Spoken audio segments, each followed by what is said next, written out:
So I've been using the Samsung Galaxy Tab S7 Plus for about a month now and comparing it to my iPad Pro, and I think it's my new favorite tablet, and I'll tell you why.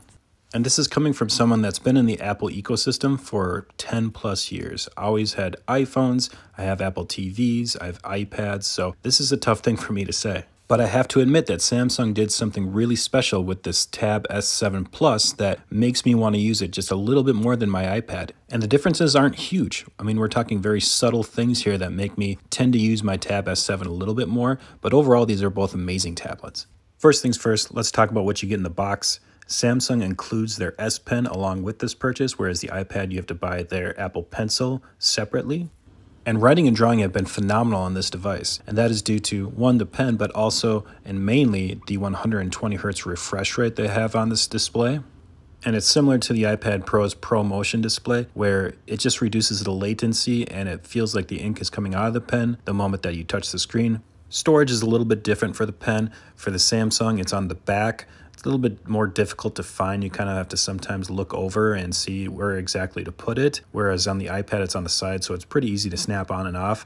But one thing I do like is that if you're buying the Samsung cover for this, and I think you should, it actually covers the pen as well. So you don't have to worry about it getting bumped off or brushed off in a briefcase or in a backpack. It's covered, and you can easily fold back the top and you can grab the pen, and then when you're done, you fold back the top, put the pen in there, close it up, and it's nice and secure.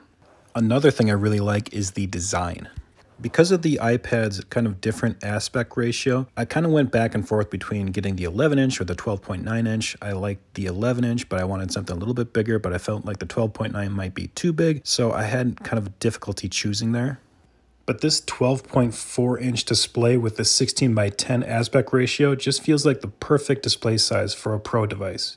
And it's funny because for laptops, I typically prefer the 4:3 aspect ratio where you get the taller display, not quite as wide. But for tablets, I really like the 16:10 ratio. And that's because when you buy a tablet like this, you're typically holding this in a landscape position. And I think a 16:10 ratio is just easier to hold in landscape position. And then it's also better for consuming media like video. And speaking of consuming media, the display on the Galaxy Tab, the AMOLED display, is by far the best display on any tablet. And that's no knock on the iPad Pro because that does have a really great screen. However, this one, the colors pop, it gets super bright, it's vibrant, it's just a beautiful, beautiful screen. I also really like that they moved the front-facing camera to the side of the tablet so that when you're holding this in landscape position, which you most often are, then the camera is on top. This is perfect for Zoom calls or web conferencing calls and just shows that they're a little bit more business oriented by moving it here. And when it comes to keyboard cases, there are some things that I really like about the Samsung bookcase cover, and there's some things I like more about the Magic Keyboard cover for the iPad Pro. While I like the keyboard on the Samsung book cover, it doesn't have backlighting, which is a real bummer. It's also a little bit flimsy. It's not like the Surface Pro's cover where you can push it up and connect it magnetically to the screen and have it sturdy. So if you're using this on an uneven surface, it might get a little bit wobbly, a little bit off center.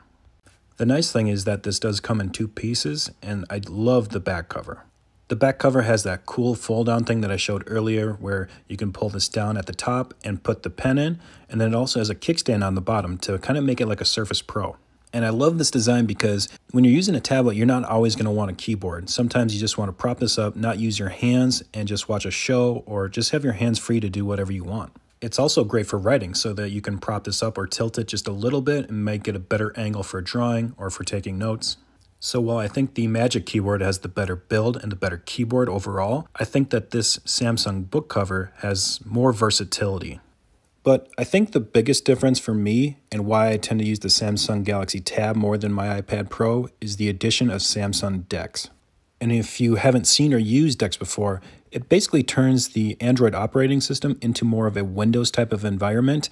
So while you're using the same apps, they're organized a little bit differently. They're in windows that you can easily resize, and it just makes it easier to be more productive, especially if you've used Windows in the past.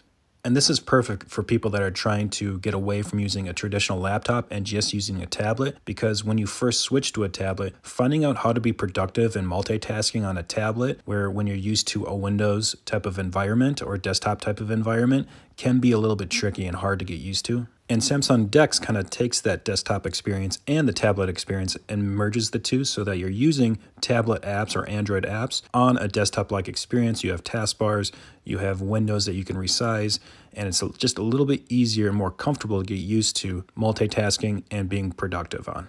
So basically, you have two different types of operating systems on this tablet. You have the Android experience for just typical tablet use, playing games, consuming media, and that sort of thing.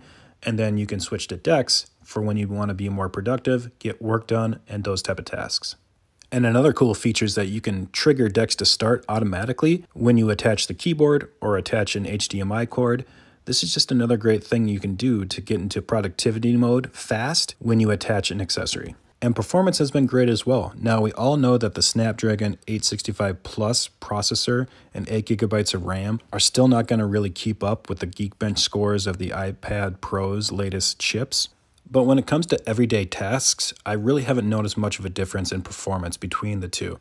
All the games that I've played on this from the Google Play Store have worked wonderfully. There's been no drops in frame rate, no freezing or stuttering. Productivity apps and multitasking have worked very well. Apps launch nice and quick, transitions are smooth, everything just works buttery smooth on this. Battery life has been great as well, not quite the battery life of the iPad Pro, but still you're looking at 8 to 10 hours of productivity use on this. So basically those subtle differences that I just rattled off, the screen aspect ratio, the screen itself, the camera, the front-facing camera moved to the top, the versatility of the book cover, and then the addition of Samsung DeX have really pushed me to use this Samsung Galaxy Tab a little bit more than my iPad Pro. And in my opinion, it's just a little bit easier to do work-related things on this using Samsung DeX, to have that kind of second operating system on this to do business type of tasks and then go back to the Android operating system when you don't want to do that is a really big plus. On top of that, if you're not strapped into one of these ecosystems, the Apple ecosystem or the Android ecosystem, or you're willing to venture out a little bit, you're going to save some money by going with the Samsung Galaxy Tab S7 Plus. The tablet itself is going to be cheaper than the 12.9-inch iPad Pro. You get the addition of the S Pen in the box where you have to buy that separately from Apple. And the book cover is also cheaper than the Magic Keyboard on the iPad Pro. And I know that some people are not going to be willing to go outside of the Apple ecosystem, and this might really tick them off. But for those of you that are willing to give other things a try, check this out. I think you're going to really like it. All right, everyone, I'm going to wrap this up. I appreciate everyone watching. If you enjoyed it, please like and subscribe, and I'll catch you guys on the next video.